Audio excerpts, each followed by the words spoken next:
Hi there. Now I'm going to teach you all of the tests for the hip joint. First I'll go over each one separately, slowly, and then we'll put them all together when we're done. So first thing you do is you ask the person to bend their knee toward their chest. So if you would bend your knee toward your chest, and then I take over here and I bring the knee toward the chest. Now when someone has arthritis, sometimes the knee will stop here or here and it'll be stiff or painful. This should go all the way to the chest, and then you just give it a little extra. And then, that's the first test, that's passive flexion.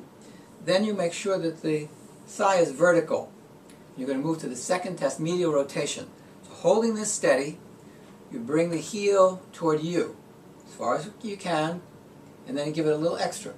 And that should not hurt, and the person should have about 45, 50, 60 degrees of motion. When someone has arthritis, as soon as you start to move this leg, as soon as you move it even 5 degrees, it gets stiff and it's painful. You should be able to move a lot, not just 5, 10, or 15 degrees.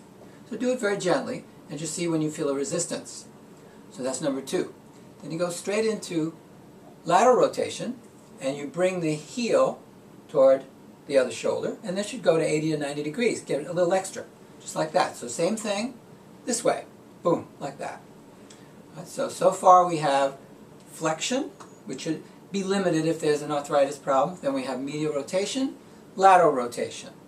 Okay. Now we're going to do one that's a little different to locate the injury to the back part of the hip joint. When it's in the back part of the hip joint, that's very common.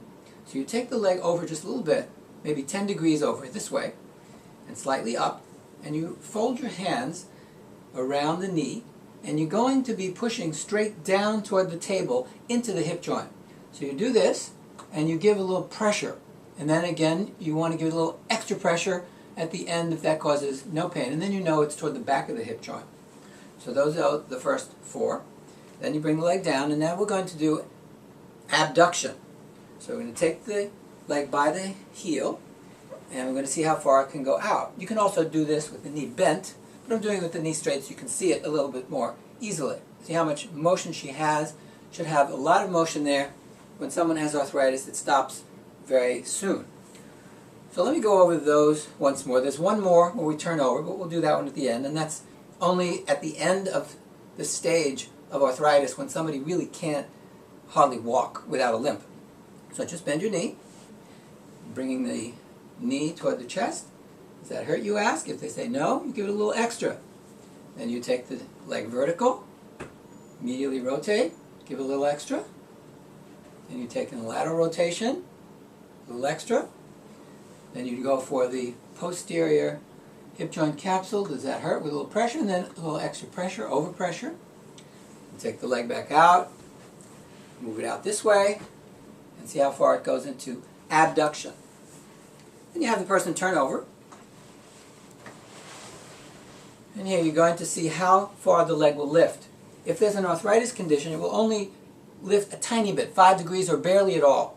You put your hand on the hip, you lift the leg up, and it should go way up like that. You need at least 15 or 20 degrees in order to walk.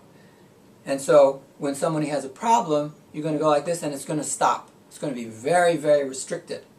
So again, one hand on the hip, one hand underneath the leg. Ask the person to lift, and then you take it as far as it will go, give it a little extra, and that one is only when it's very advanced. So I hope that was clear, and practice them over and over till you get it.